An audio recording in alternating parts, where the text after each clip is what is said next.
रशियावरील drone हल्ल्यासाठी वापरण्यात आलेल्या कंटेनरमध्ये स्फोट झालाय। रशियन व्यक्ती कंटेनरमध्ये शिरताच हा स्फोट झाल्याची घटना घडली। रशियाच्या ओलेना एअरबेसवर युक्रेनकडून ड्रोन हल्ला झाला होता। युक्रेनच्या ज्या कंटेनरमधून ड्रोन हल्ला झाला त्याचा स्फोट झाल्याची माहिती आता समोर आली आहे। युक्रेनने रशियावर आजपर्यंतचा सर्वात भीषण हल्ला केलाय। युक्रेनने रशियाच्या एअरबेसवर ड्रोनने हल्ला केला। युक्रेनच्या हल्ल्यात रशियाची 40 लढाऊ विमानं नष्ट झाली आहेत। यामध्ये A-50, Tu-95 आणि Tu-22 या विमानांचा समावेश आहे। Tu-95 आणि Tu-160 ही विमानं लांब अंतरापर्यंत उड्डाण करू शकतात।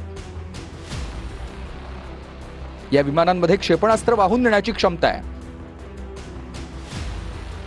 ही विमानं रशियन हवाई दलातील सर्वात शक्तिशाली शस्त्रांपैकी एक मानली जातात। हीच विमानं नष्ट झाल्यानं रशिया बॅकफूटवर गेल्याचं म्हटलं जात आहे। या हल्ल्यात रशियाला अंदाजे 20,000 कोटींपेक्षा जास्त नुकसान झालंय। युक्रेनने हल्ला केलेला बेला एअरबेस हा युक्रेनच्या सीमेपासून सुमारे 4,000 किलोमीटर अंतरावर आहे। तर दुसरा ओलेन्या नावाचा दुसरा एअरबेस 1,800 किलोमीटर अंतरावर आहे। युक्रेनने या कारवाईसाठी 117 ड्रोनचा वापर केलाय। या कारवाईसाठी युक्रेनने रशियातच ऑफिस थाटलं होतं। हे ऑफिस रशियाच्या फेडरल सिक्युरिटी सर्व्हिसच्या ऑफिसपासून हाकेच्या अंतरावर होतं।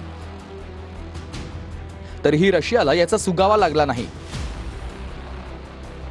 युक्रेनने हे ड्रोन एका लाकडी कंटेनरमधून रशियात पाठवले। या कंटेनर्सने रशियाच्या हवाई तळांजवळ प्रवेश मिळवला। त्याच कंटेनरमधून हे ड्रोन लॉन्च केले गेले। ड्रोन लॉन्च झाल्यानंतर हे कंटेनर्स नष्ट करण्यात आले। रशियावरच्या या हल्ल्याची तयारी 1 वर्ष 6 महिने आणि 9 दिवसांपासून सुरू होती, असे युक्रेनचे अध्यक्ष झेलेन्स्की यांनी सांगितलंय। रशियाकडून होणारे बॉम्ब हल्ले थांबवण्यासाठी हल्ला केल्याचं युक्रेनचं म्हणणं आहे। रशियन विमानं दररोज रात्री युक्रेनियन शहरांवर हल्ला करतायत। त्यामुळे हा हल्ला रोखण्यासाठी आम्ही प्रतिहल्ला केला, असं युक्रेनचं म्हणणं आहे। युक्रेनच्या हल्ल्यानंतर रशिया काय प्रत्युत्तर देणार हेच पाहावं लागेल।